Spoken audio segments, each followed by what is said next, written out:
बिका हुआ पत्रकार, डरा हुआ विपक्ष, मुर्दा आवाम तीनों लोकतंत्र के लिए घातक होते हैं। हारना तब आवश्यक हो जाता है जब लड़ाई अपनों से हो, और जीतना तब आवश्यक हो जाता है जब लड़ाई अपने आप से हो। के बारे में, जैन धर्म के बारे में, जिंदगी में अगर सक्सेस होना है तो वक्त की कदर करना सीखो। कामयाबी हाथों की लकीरों से नहीं, माथे के पसीने में होती है। जिंदगी में अगर कामयाब होना है तो मेहनत तो करना पड़ेगा। तो साथियों, हम जैन धर्म के बारे में पढ़ेंगे, जैन धर्म के बारे में देखेंगे। तो सबसे पहले जैन धर्म के संस्थापक कौन है? जैन धर्म के संस्थापक एवं प्रथम तीर्थंकर ऋषभदेव हैं। ऋषभदेव क्या हैं? ये जैन धर्म के संस्थापक है। तो पूछा जाए कि जैन धर्म के संस्थापक एवं प्रथम तीर्थंकर कौन है? ऋषभदेव। जैन धर्म में कुल 24 तीर्थंकर हुए हैं, जो कि अंतिम तीर्थंकर के रूप में महावीर स्वामी को जाना जाता है। महावीर स्वामी जैन धर्म के वास्तविक संस्थापक हैं, 24वें एवं अंतिम तीर्थंकर। तीर्थंकर क्या होते हैं? रूपी सागर को पार लगाने वाले तीर्थ की रचना करते हैं, उन्हें हम क्या कहते हैं? तीर्थंकर कहते हैं। ये जो होते हैं तीर्थंकर, वो तप के माध्यम से आत्मज्ञान प्राप्त करके संसार रूपी सागर को पार लगाने वाले तीर्थ की रचना करते हैं, उन्हें हम क्या कहते हैं? तीर्थंकर कहते हैं। अब देखो, जैन धर्म में कुल कितने तीर्थंकर हुए?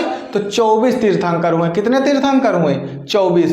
अब 24 तीर्थंकर में सबसे पहले प्रथम तीर्थंकर ऋषभदेव थे, जिनका प्रतीक चिन्ह क्या था? सांड। प्रतीक चिन्ह क्या था?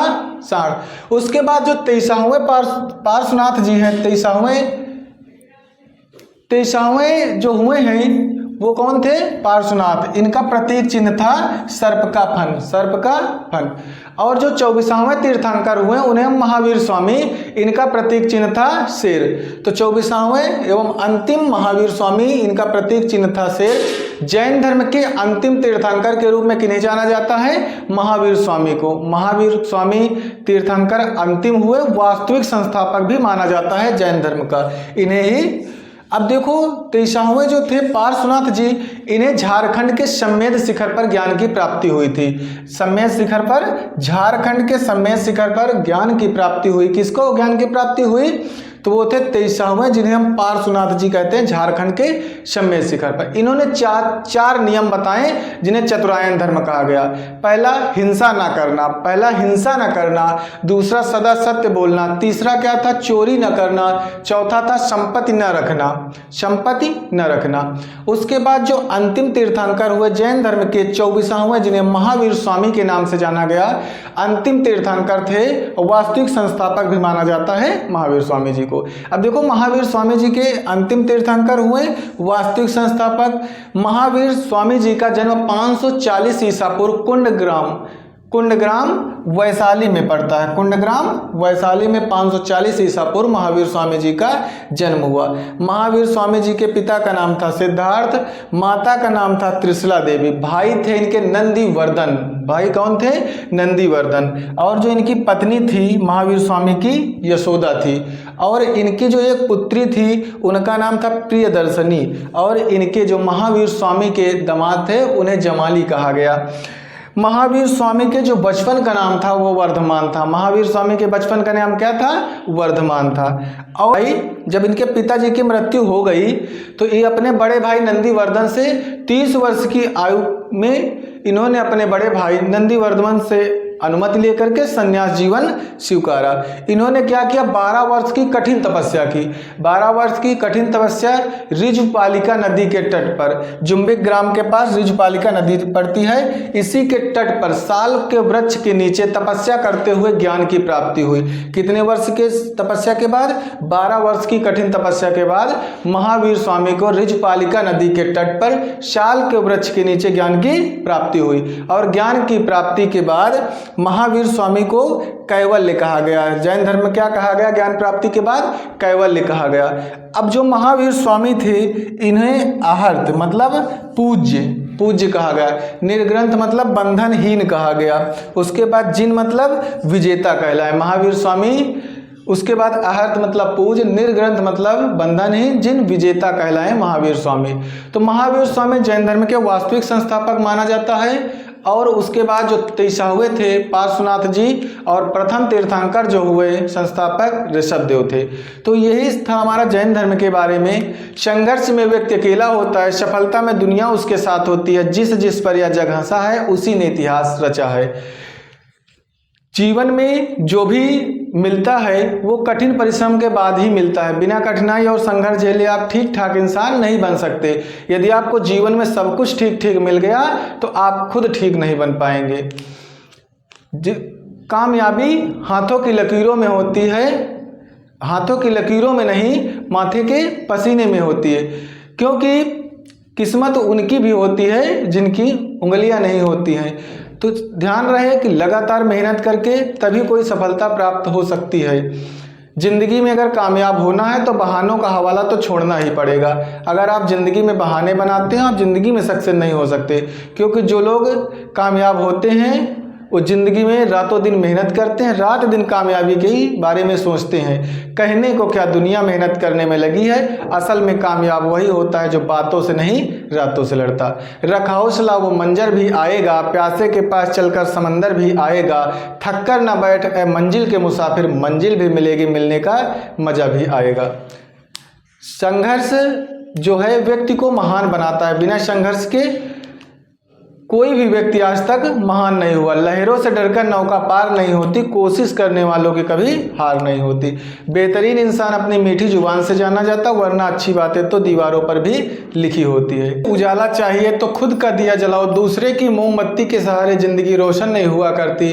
रख हौसला वो मंजर भी आएगा, प्यासे के पास चलकर समंदर भी आएगा। थक कर न बैठे मंजिल के मुसाफिर, मंजिल भी मिलेगी, मिलने का मजा भी आएगा। सफलता इतनी आसानी से नहीं मिलती। सफलता अगर इतनी आसानी से मिलती तो आज हर व्यक्ति सफल होता। सफलता का पहला कदम मुश्किल ही होता है। सफलता इतनी आसान होती तो आज हर व्यक्ति सफल होता। जिंदगी में अगर सक्सेस होना है तो वक्त की कदर करना सीखें। कामयाबी हाथों के लकीरों में नहीं, माथे के पसीने में होती है। संघर्ष में व्यक्ति अकेला होता है, सफलता में दुनिया उसके साथ होती है। जिस जिस पर यह जग हंसा है उसी ने इतिहास रचा है। जो चीज़ आपको चैलेंज करती है वही चीज़ आपको चेंज भी करती है। साथियों, जिंदगी में अगर कुछ पाना है तो उसके लिए एक ही चीज़ है, आपको समय देना पड़ेगा, मेहनत करना पड़ेगा। इसके अलावा कोई ये दूसरा ऑप्शन नहीं है। तो साथियों, हम जैन धर्म के बारे में पढ़ेंगे। जैन धर्म के बारे में कुछ चीज़ें रह गई, उनको हम जान लेंगे। तो जैसे जैन धर्म के संस्थापक ऋषभदेव थे, 23वें पार्श्वनाथ, 24वें जो अंतिम तीर्थंकर हुए महावीर स्वामी, जिन्हें जैन धर्म का वास्तविक संस्थापक माना जाता है। तो अब साथियों, हम जैन धर्म के बारे में देखेंगे। महावीर स्वामी ने जो अपने उपदेश दिए ये प्राकृत भाषा में दिए, अपने उपदेश प्राकृत भाषा में दिए। तो पहला उपदेश जो दिए हैं राजगीर में दिए, पहला उपदेश राजगीर में दिए और अंतिम जो उपदेश दिए पावापुरी में दिए। कहाँ पर दिए? अंतिम जो इनका उपदेश दिए हैं पावापुरी में। भाषा कौन सी? प्राकृत भाषा में दिए। ज्ञान की प्राप्ति के बाद महावीर स्वामी ने 5 नियम बताए। 5 नियम, जैसे कि महावीर स्वामी को ऋजुपालिका नदी के तट पर ज्ञान की प्राप्ति हुई, साल के वृक्ष के नीचे। तो जब ज्ञान प्राप्ति के बाद महावीर स्वामी ने 5 नियम बताए। जैसे 23वें पार्श्वनाथ जी ने 4 नियम बताए थे, चतुरायन धर्म कहा गया।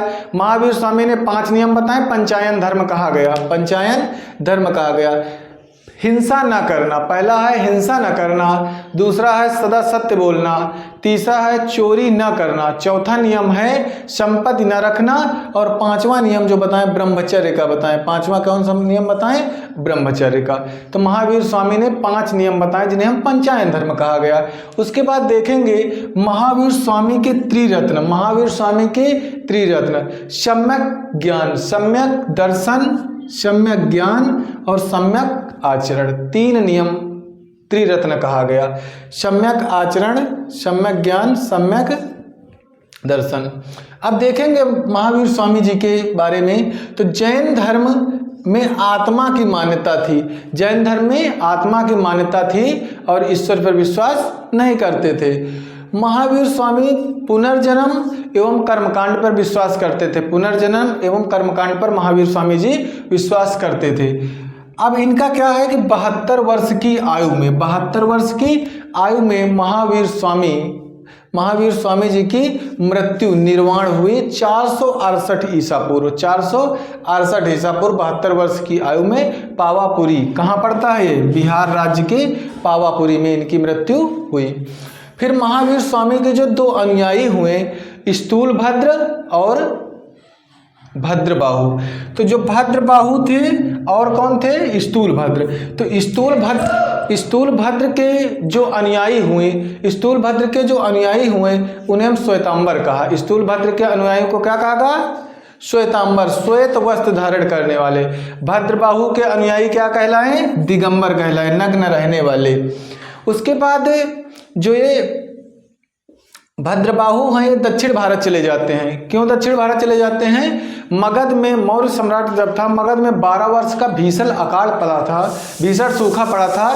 तो उस अकाल के कारण भद्रबाहु अपने साथियों के साथ, अपने अनुयायियों के साथ दक्षिण भारत चले जाते हैं। वहीं चंद्रगुप्त मौर्य भी कर्नाटक के श्रवणबेलगोला में 298 ईसा पूर्व चले जाते हैं। वही सल्लेखना विधि द्वारा अपने प्राण त्याग देते हैं। तो भद्रबाहु कहाँ चले जाते हैं, दक्षिण भारत। उसके बाद दो जैन संगीतियाँ हुई। तो प्रथम जैन संगीति 300 ईसा पूर्व हुई।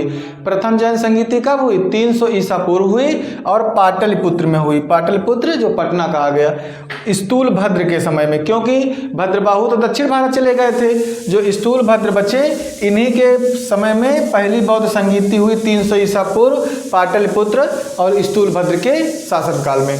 और जो दूसरी बौद्ध संगीति हुई, दूसरी बौद्ध संगीति 6ठी शताब्दी में हुई। 6ठी शताब्दी, देखो कितने वर्षों का समय, इसीलिए जैन धर्म का उतना प्रचार प्रसार नहीं हो पाया। ये हुई बल्लभी, गुजरात में पड़ता है बल्लभी, छमा श्रवण के शासनकाल में, छमा श्रवण के अध्यक्षता में हुई।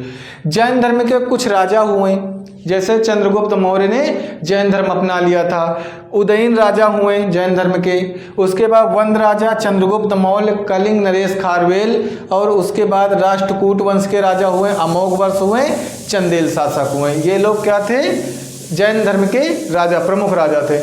अब जैसे खजुराहों के जैन मंदिरों का निर्माण जो करवाए चंदेल वंश के शासकों ने करवाया। खजुराहों के जैन मंदिर कहाँ हैं, मध्य प्रदेश में। तो इनको निर्माण किसने करवाया, चंदेल वंश के शासकों ने करवाया। दिलवाड़ा जैन मंदिर कहाँ है, माउंट आबू राजस्थान में पड़ता है, माउंट आबू राजस्थान में। उसके बाद जो मथुरा कला का संबंध जैन धर्म से है, मथुरा कला का संबंध किससे है, जैन धर्म। और जब मौर्य काल था तो मौर्य काल में जो जैन धर्म का प्रमुख केंद्र था वो कौन था, मथुरा था। अब देखेंगे कि महावीर स्वामी के बारे में जाने हैं।